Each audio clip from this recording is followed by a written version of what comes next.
Bienvenidos a su canal NEDA en Ginecología y Obstetricia.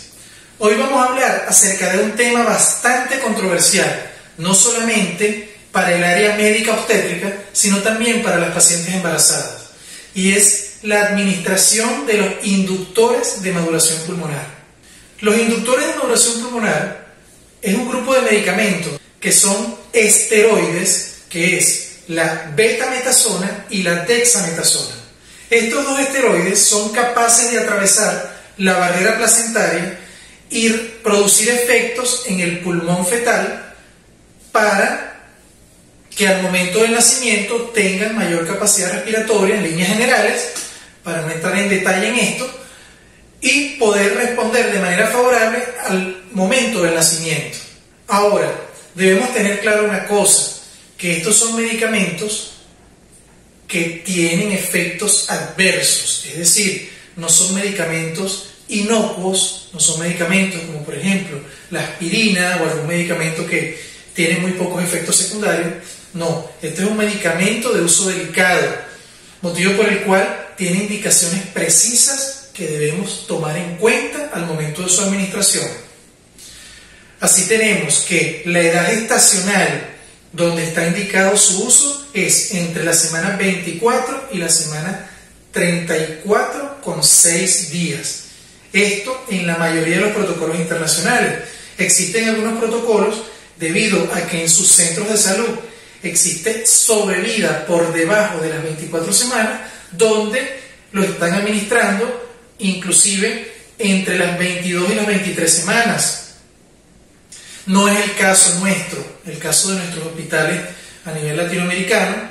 Probablemente muy pocos hospitales puedan tener sobrevida en una edad gestacional menor a las 24 semanas. Pero bueno, esto sería otro tema a discutir.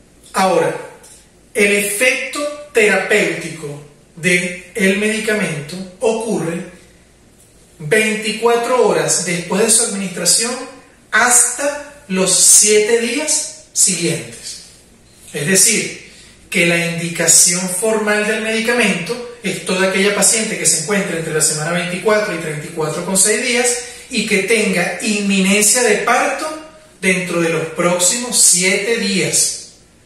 Es decir, que no se debe administrar de manera profiláctica. Por ejemplo, una paciente con un riesgo por tener partos pretérminos en embarazos anteriores, o que tenga un embarazo gemelar, o que tenga una placenta previa, por sí sola, sin tener inminencia de parto, no son indicación de inductores de maduración pulmonar. Es decir, no debe utilizarse de manera profiláctica, ni la paciente debe considerarla una vacuna, porque no lo es. Recuerden siempre que es un medicamento que tiene efectos secundarios. Cuando este medicamento se utiliza en dosis repetidas, puede originar alteraciones importantes en el desarrollo y crecimiento del feto, así como un subdesarrollo a nivel neurológico y el riesgo de tener hipoglicemia neonatal, motivo por el cual no se debe emplear de manera profiláctica, ya que cuando en realidad lo necesite va a haber que repetir dosis de manera continua y esto puede aumentar los riesgos, tanto para la madre como para el recién nacido. Existe cierta controversia con respecto a su uso entre la semana 35 y 36 semanas y 6 días. En 2016, en un estudio llamado estudio ALPS o ALPS, donde se estudiaron animales de experimentación y seres humanos, demostraron que la colocación de inductores de maduración pulmonar después de las 35 semanas reducía el riesgo de distrés respiratorio del recién nacido de un 14 a un 11%, pero aumentaba el riesgo de hipoglicemia neonatal de un 16 a un 24%. Es decir, que prácticamente la reducción del riesgo de distrés respiratorio era muy poco, pero el aumento del riesgo de hipoglicemia neonatal era mucho mayor, motivo por el cual en este trabajo en específico no recomiendan su uso después de la semana 35, a menos que se demuestre que existe inmadurez pulmonar fetal. Por eso es que existen protocolos, por ejemplo, protocolos españoles que contemplan que puede ser usado después de la semana 35 solo si se demuestra la inmadurez pulmonar fetal, ya sea mediante estudios complementarios como el Doppler fetal, el estudio del TATE, es decir, el tiempo de aceleración sobre el tiempo de eyección de la sístole de la arteria pulmonar, o el estudio Quantus, que es un estudio bastante novedoso de la textura pulmonar mediante imágenes ecográficas que permiten tener una altísima sensibilidad para el diagnóstico de madurez o inmadurez pulmonar fetal. Entonces, si con estos estudios demostramos que hay inmadurez fetal, estas pacientes se ven muy beneficiadas por los inductores de maduración pulmonar y tenga un efecto muy probablemente bastante positivo sobre el recién nacido. Ahora, si por el contrario no tenemos datos suficientes para demostrar que hay inmadurez pulmonar y administramos los inductores de maduración pulmonar, corremos el riesgo o aumentamos el riesgo de subdesarrollo neurológico y de hipoglicemia neonatal. De allí la importancia de administrarlo con la indicación precisa. Otra cosa importante acá es que podemos repetir, porque este también es un tema bastante controversial, de las llamadas dosis de rescate, de administraciones posteriores, y varios protocolos contemplan esto. Entonces, ¿cuál sería la indicación formal?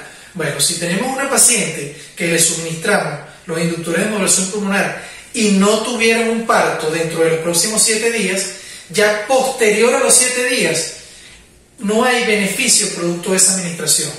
Entonces, en este caso, si vuelve a aparecer dentro de esos 7 días siguientes la inminencia de parto, se puede administrar una sola dosis del inductor de modulación pulmonar. Por ejemplo, se colocan 12 miligramos de la betametasona.